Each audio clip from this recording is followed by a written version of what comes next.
Le bois de Pernambuco que j'utilise pousse le long de la côte est du Brésil. Il a déjà plus de 20 ans de séchage lorsque je commence à marcher. J'utilise différents rabots et canifs pour ébaucher la baguette. Nous commençons toujours par une géométrie carrée, puis nous cassons les angles pour obtenir un octogone.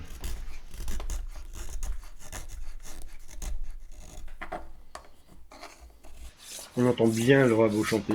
C'est une bonne nouvelle car l'archer a de grandes chances de bien sonner.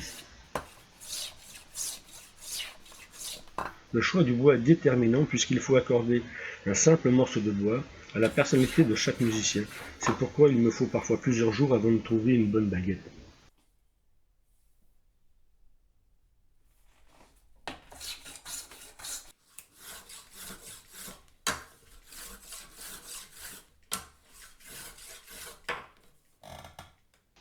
Je vais ensuite courber l'archer en le chauffant. On peut facilement le casser si la température n'est pas bonne. Trop chaude, la baguette brûle et trop froide, elle casse. Je vérifie donc régulièrement en sentant le bois. À une bonne température, le bois dégage une odeur particulière qui m'indique le bon moment d'agir. J'exerce une pression en le faisant glisser sur le bord de l'établi. Lorsqu'il sera refroidi, il conservera sa forme. Je vais procéder en deux étapes. La première, je laisse un peu de liberté au bois pour qu'il puisse se former de manière naturelle. Ensuite, je rabote pour corriger la courbure. Puis, je recambre à nouveau pour obtenir un bon réglage. C'est aussi l'étape qui me permet de comprendre la personnalité du bois, ce qui me servira à choisir les bons calibres d'épaisseur.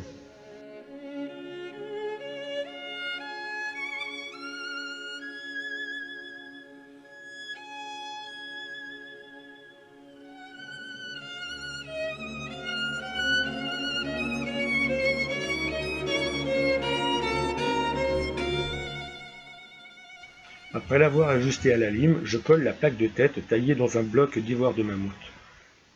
La méthode et la colle n'ont pas changé depuis des siècles. Ce sont des colles naturelles à base d'os, de nerfs ou de peau.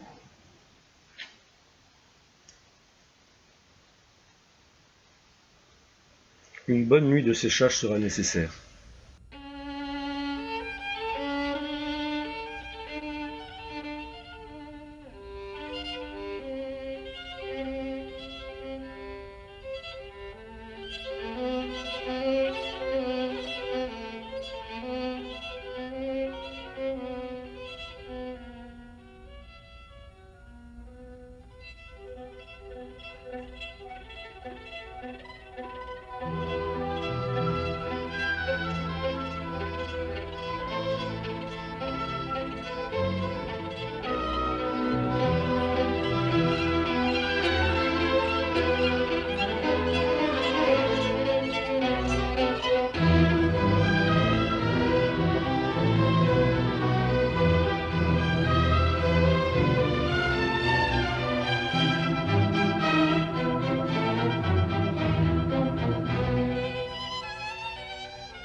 Pendant que la colle sèche, je choisis un joli bloc d'ébène pour fabriquer la housse. Tout comme le bois de Pernambouc, j'ébauche l'ébène depuis plusieurs années afin d'avoir un bois très stable.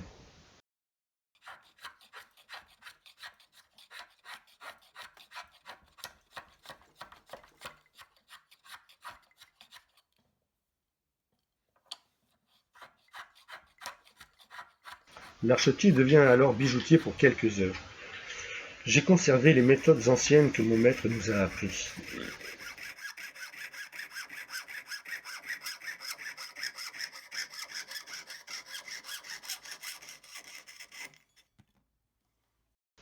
Des petits modèles avec des encoches nous servent à mesurer les parties d'or ou d'argent à découper. Ce sont les premiers outils que nous fabriquons lors de notre apprentissage.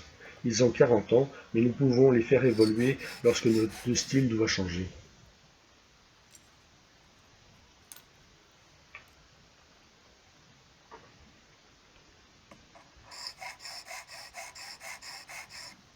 Le martelage donne la forme désirée, mais durcit aussi l'argent pour que celui-ci ne se déforme pas et que le brillant persiste tout au long de la vie de l'archer.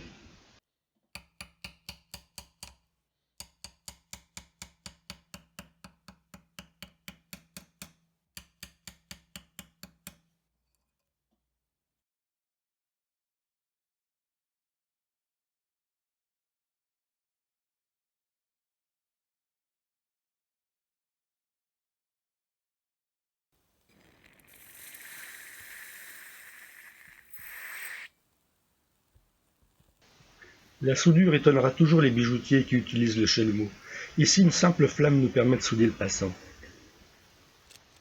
Le passant est ensuite ajusté sur la hausse à l'aide d'un ciseau.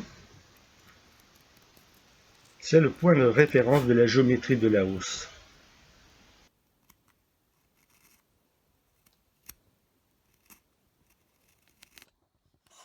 Je rattrape les côtés jusqu'à la taille définitive et je contrôle à l'aide de cette fausse équerre la bonne géométrie.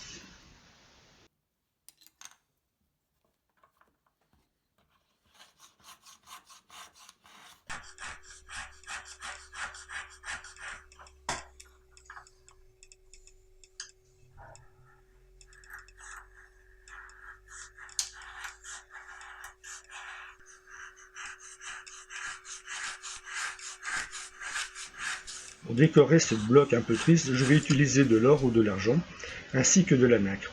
Cette étape est la plus précise de la fabrication de l'archer. La précision est au centième de millimètre.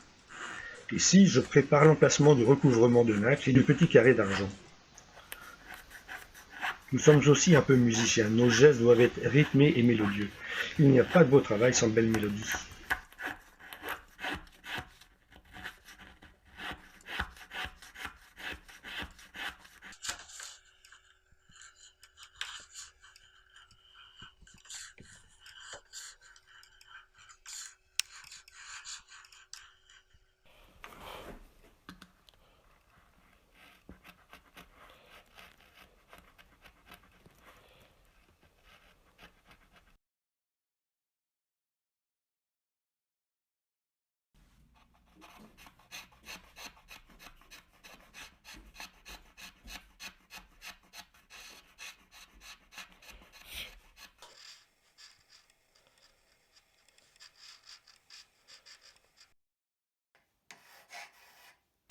L'arrière de la hausse est aussi décoré par une plaque d'argent qui ici est ajustée à la lime de manière très précise.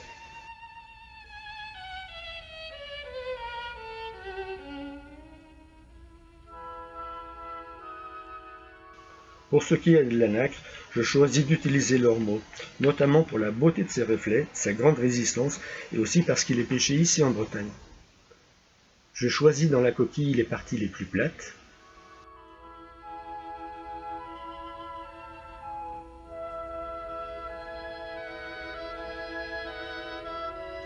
Et je la taille avec des outils au diamant.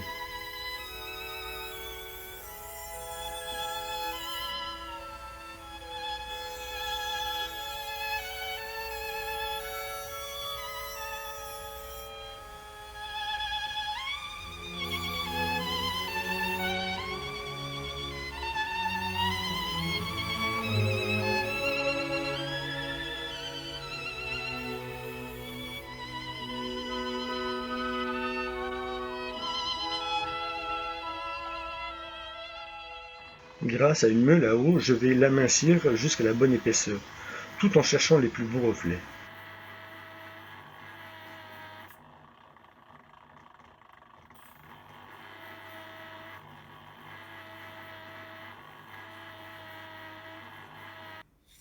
Cette plaque est redressée et ensuite collée sur une petite lamelle de bois avant d'être ajustée à la hausse.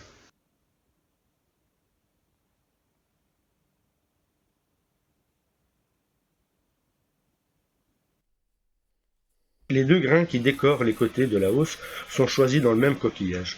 Je lime des angles pour obtenir un octogone, puis je continue jusqu'à obtenir un cercle parfait.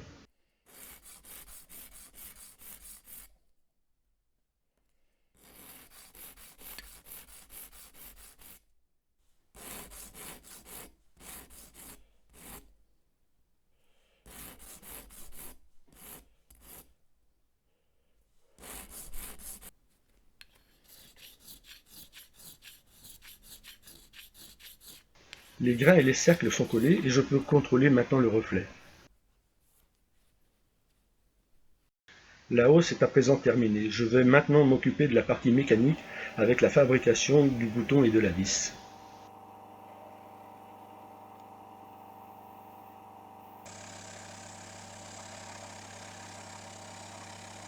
C'est très agréable de jouer avec ce petit tour des années 30.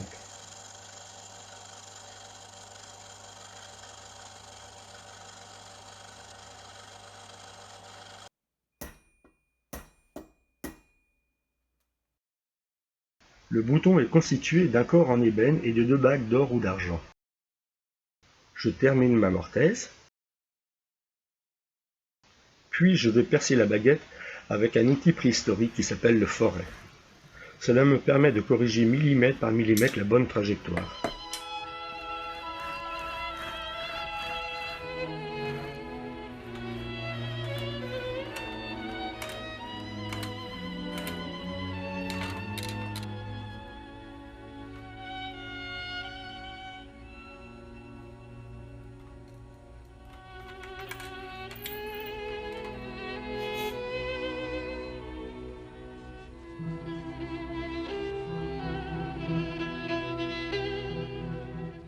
Je peux à présent ajuster la hausse à la baguette, uniquement au rabot pour avoir des surfaces les plus plates possibles, ce qui évitera à la hausse de bouger et de gêner le musicien lorsqu'il joue.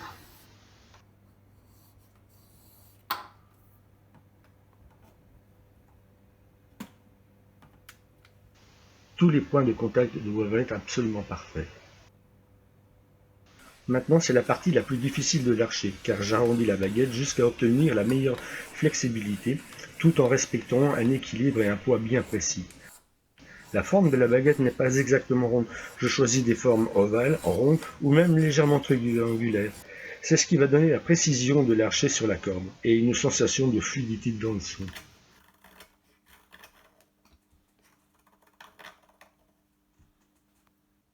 Après tout ce travail bien technique, l'archetier va enfin pouvoir exprimer son sens artistique. Je n'utilise jamais de modèle, chaque création doit exprimer ce que l'on vit sur le moment. L'école française privilégie l'usage du canif pour garder beaucoup de caractère dans les formes.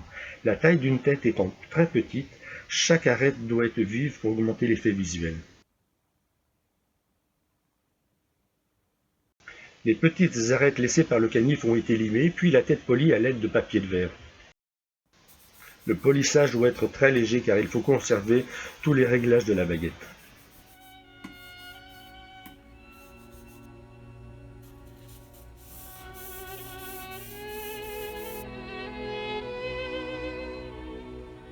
Sur cette étape, je lime les 8 facettes du bouton.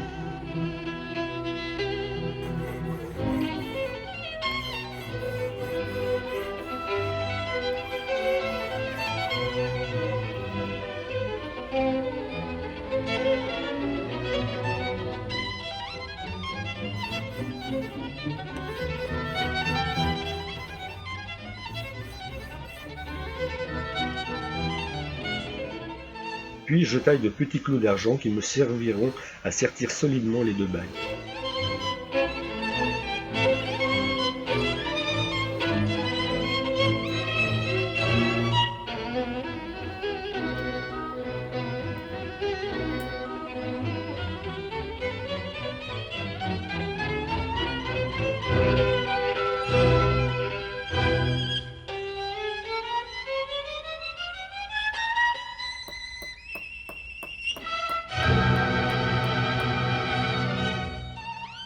Passons maintenant au vernissage.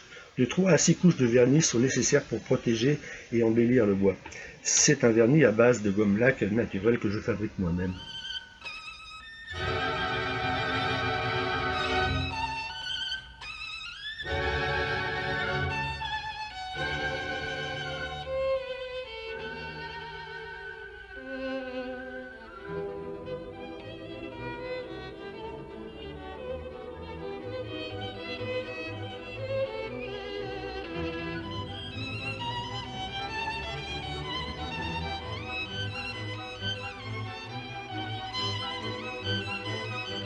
L'heure de la signature est arrivée. Moment très délicat. Mon cœur bat très vite et je retiens ma respiration. Le fer à signer doit se poser en s'alignant parfaitement sur la baguette sans la brûler.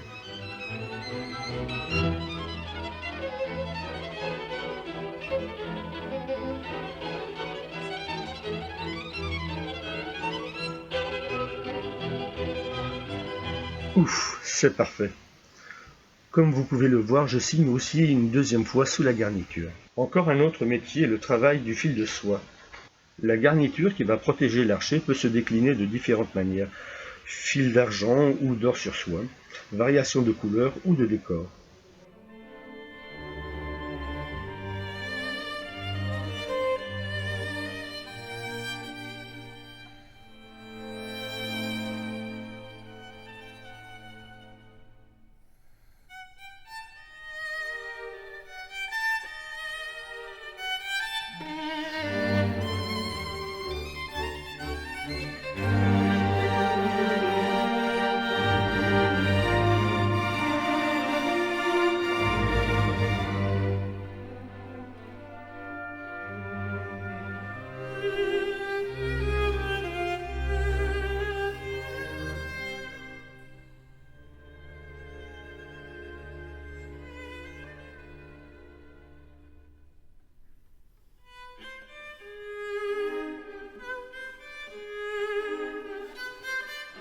Ensuite, j'aplatis le fil pour éviter que le fil soit trop agressif aux doigts du musicien.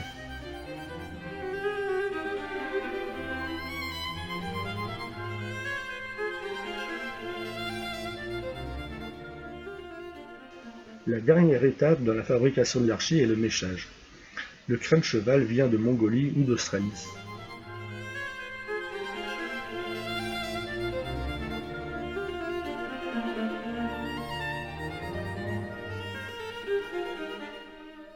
Une mèche pèse de 5 à 6 grammes.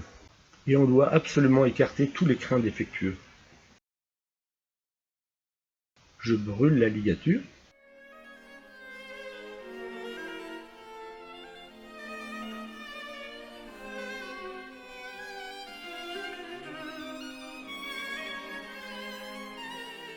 Puis je fixe la mèche dans la hausse grâce à un petit morceau de bois que l'on fixe forcément. Puis on moule pour rallonger le crin. C'est en séchant que la mèche s'égalisera.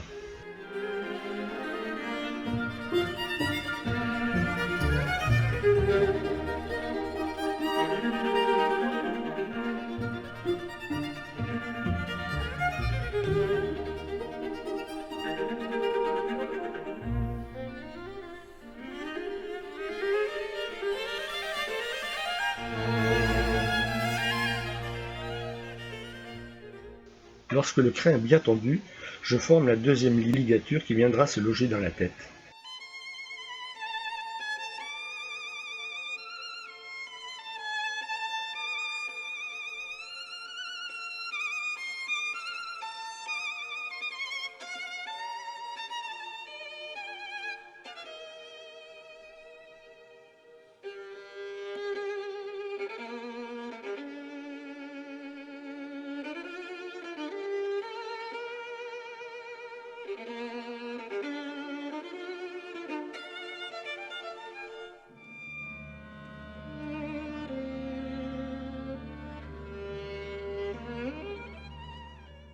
Et enfin, je fixe le deuxième taquet sans exercer trop de force.